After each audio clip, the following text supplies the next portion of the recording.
రక్తము చిందింపకుండా పాప క్షమాపణ కలుగదు. హెబ్రీ 9:22.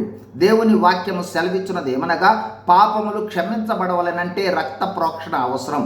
అందువలనే మానవులు తమ పాప క్షమాపణ నిమిత్తము మేకలు, ఎడ్లు, కోడెలు మొదలైన వాటిని బలిగా అర్పించి ఆ రక్తమును చిందించుట జరుగుతూ ఉండేది.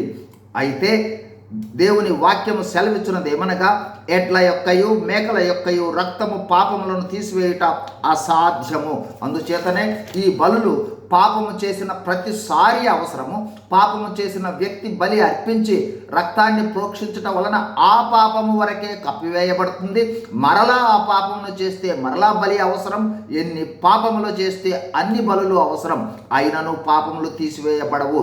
ఈ విధంగా పాప క్షమాపణ కోసం మానవులందరూ అనుదినము నిత్యము బలులు అర్పించడంతోనే వారి జీవితం సరిపోతుంది. ఎందుకంటే అందరూ పాపులే, అందరూ అనుదినం పాపాలు చేసేవారే. పాప ఫలితము మరణం, అంటే నిత్య నరకము లేదా నిత్యాగ్నిగుండము.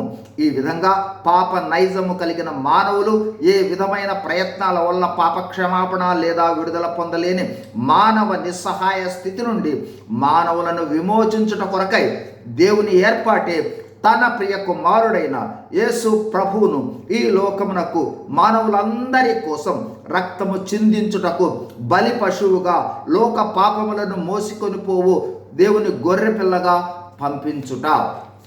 యేసు ప్రభువు సమస్త మానవుల పాప ప్రాయశ్చిత్తముగా తనకు తానే బలిగా అర్పణ గావించి నిర్దోషమును నిష్కలంకమైన రక్తమును చిందించాడు. ఈ బలి సర్వ మానవాళి కోసము, సమస్త పాప విమోచనార్థం. అందుకే దేవుని వాక్యం సెలవిస్తోంది, యేసు రక్తము ప్రతి పాపము నుండి మనలను పవిత్రులుగా చేయును.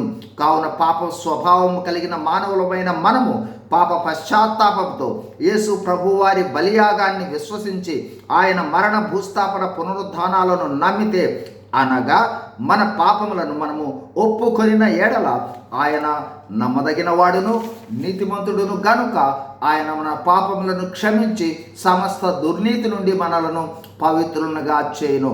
కావున మనము యేసు ప్రభువును పాప పశ్చాత్తాపంతో నమ్మితే ఆయన తన రక్తములో మనలను పవిత్రపరుస్తాడు.